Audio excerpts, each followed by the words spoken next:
Hello दोस्तों, हमारे blog में आपका स्वागत है।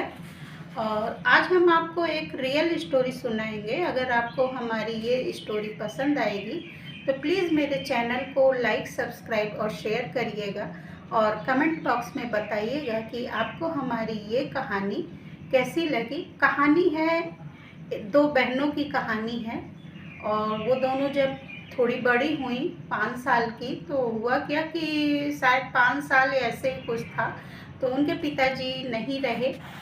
और फिर दोनों लड़कियां धीरे धीरे बड़ी हुई, पढ़ाई लिखाई, उनकी माँ जॉब में थी, पिताजी भी सर्विस करते थे, गवर्नमेंट सर्विस करते थे, माँ भी थी गवर्नमेंट सर्विस में ही।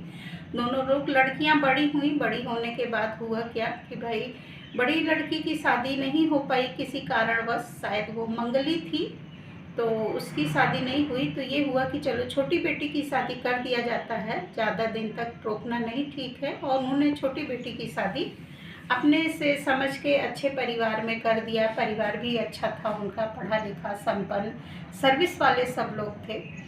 और फिर कुछ दिन बाद क्या हुआ कि माँ भी बीमार रहने लगी और यहाँ उस बेटी को 2 बच्चे हुए और बच्चे भी उसके छोटे छोटे थे और माँ बीमार रहने लगी। तो बड़ी बेटी ही देखभाल करती थी उनकी और वो भी परेशान हो गई। 6 महीने से माँ बेड पे थी और वो बार बार बुलाती थी कि बेटी आ जाओ, लेकिन जो छोटी बेटी थी उसके ससुराल वाले उसे जाने नहीं देते थे।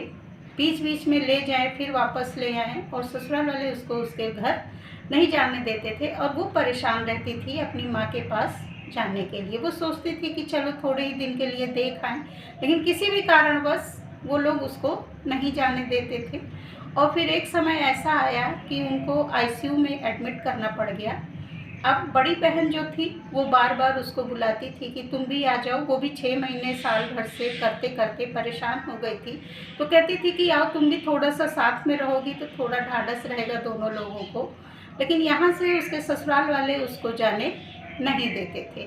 माँ आईसीयू में एडमिट हो गई। अब बहन बुला रही है कि तुम आ जाओ, माँ आईसीयू में हो गई है, एकदम लास्ट स्टेज चल रहा है। लेकिन फिर भी घर वाले उसको नहीं जाने दिए। वो अंदर ही अंदर रोती बिलखती रही और फिर रात भर वो परेशान रही। डॉक्टर ने जवाब दे दिया कि अब कभी भी कुछ भी हो सकता है। फिर भी वो परेशान थी जाने के लिए। अपने घर में बोलती है कि मुझे ले चलो, लेकिन घर वाले नहीं ले जाते हैं।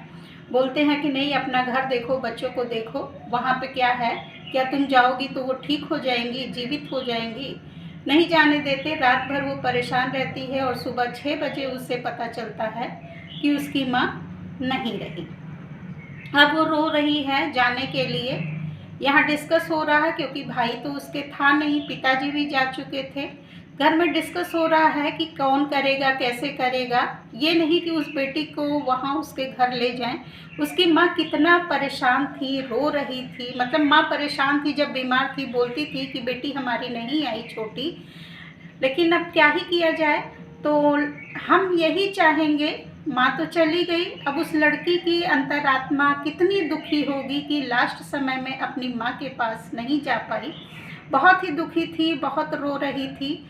लेकिन अब क्या ही हम कर सकते हैं, या वो ही क्या कर सकती है, इतनी मजबूर थी। तो कोशिश ये करना चाहिए कि लड़कियों को इतना इंडिपेंडेंट बना दे कि वो किसी के बंदिश में ना रहें, खुद स्वयं निर्णय ले सकें और जा सकें अपनी। जैसे वो ससुराल में सबकी सेवा करती हैं, वैसे वो मायके में भी अपने माँ बाप की सेवा कर सकें। तो हम सभी से भाई यही कहेंगे कि लड़कियों को इतना सक्षम बनाइए कि आज वो अगर डिपेंड ना होती अपने ससुराल वालों के ऊपर तो शायद वो जा सकती थी, गाड़ी बुक करती, पढ़ी लिखी थी। ऐसा नहीं था कि पढ़ी लिखी नहीं थी, लेकिन समाज का डर कि अगर अभी हम चले जाएंगे तो वहाँ हमारे मायके में सब लोग कहेंगे कि बड़ी बहन पढ़ी हुई है और छोटी भी यहाँ पे आके रहने लगी। तो इसी समाज और परिवार को देखते हुए वो नहीं जा पाई। लेकिन उसकी अंतरात्मा आज भी रो रही है कि वह अपनी माँ के अंतिम समय में उनके साथ नहीं थी। तो ऐसी स्थिति में क्या करना चाहिए, आप लोग हमारे कमेंट बॉक्स में ज़रूर बताइएगा। और फिर मिलेंगे आप लोगों के साथ हम एक नए ब्लॉग में। बहुत बहुत धन्यवाद हमारे साथ बने रहने के लिए।